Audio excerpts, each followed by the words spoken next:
Halo Sobat Agro, kembali lagi di channel Agrozin ID yang selalu memberikan informasi menarik dan up-to-date seputar dunia pertanian. Sobat Agro, pernahkah kamu mendengar istilah florikultura? Apa sih yang dimaksud dengan florikultura ini? Apa saja yang termasuk ke dalam jenis tanaman florikultura? Dan bagaimana teknologinya?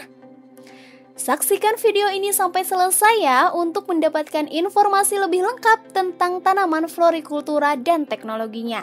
Tapi sebelumnya jangan lupa like dan subscribe ya.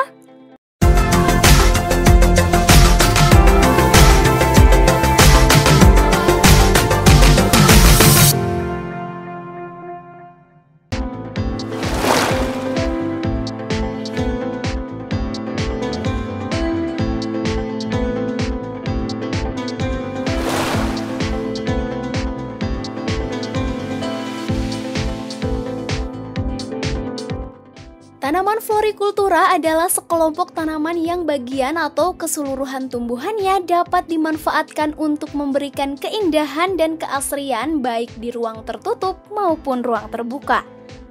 Saat ini tanaman florikultura menjadi salah satu komoditas ekspor unggulan dan banyak peminatnya untuk pasar dalam negeri. Terdapat beberapa varietas tanaman florikultura seperti anggrek, lili, krisan, anthurium, mawar, gladiol, gerbera, zingiber, alpinia, anyelir, sedap malam, dan impatiens.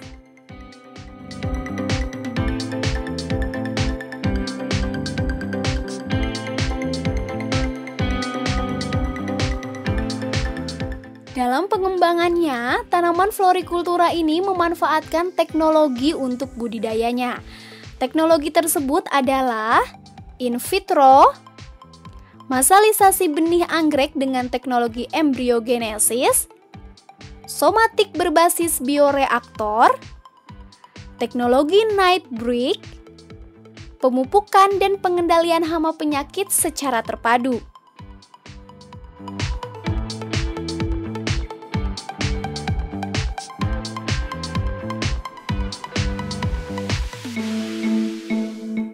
Agar dapat bersaing di pasar internasional, maka pengembangan tanaman florikultura harus dilakukan dengan prinsip ramah lingkungan. Maka berkaitan dengan pelaksanaan budidayanya tanaman florikultura yang baik, Kementerian Pertanian menerbitkan Peraturan Menteri Pertanian Nomor 48 Permentan Tahun 2013 tentang pedoman budidaya florikultura yang baik. Dalam peraturan tersebut disebutkan bahwa tujuan dari penerapan budidaya florikultura yang baik adalah untuk meningkatkan produksi dan produktivitas tanaman, meningkatkan mutu produk dan efisiensi tanaman florikultura, menjamin kelestarian, kesuburan lahan, penggunaan sumber daya, dan sistem produksi berkelanjutan dan ramah lingkungan, menjamin kesehatan dan keselamatan kerja, menjamin keamanan konsumen, meningkatkan daya saing dan peluang penerimaan oleh pasar internasional maupun domestik, meningkatkan kesejahteraan petani.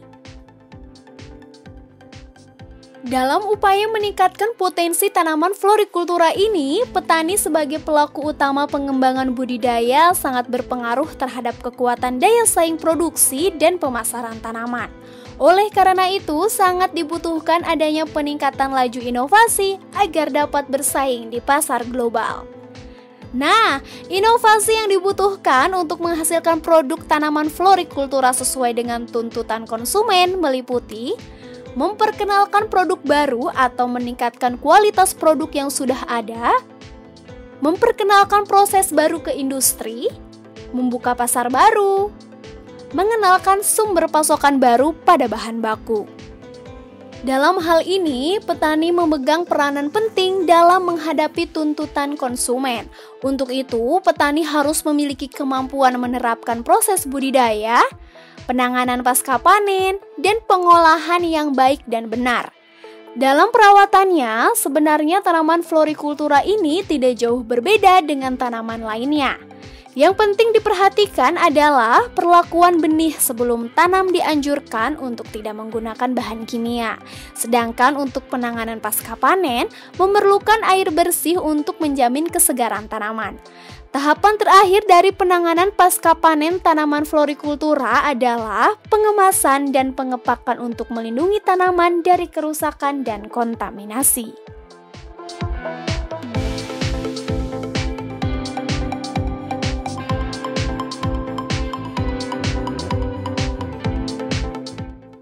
Tanaman florikultura sedang mengalami peningkatan saat ini. Permintaan tanaman ini baik untuk pasar domestik maupun pasar global cukup tinggi. Nah, sebagai pelaku usaha budidaya tanaman florikultura, maka kita harus memahami prosedur yang baik dan teknologi yang tepat untuk pengembangan komoditas tanaman ini.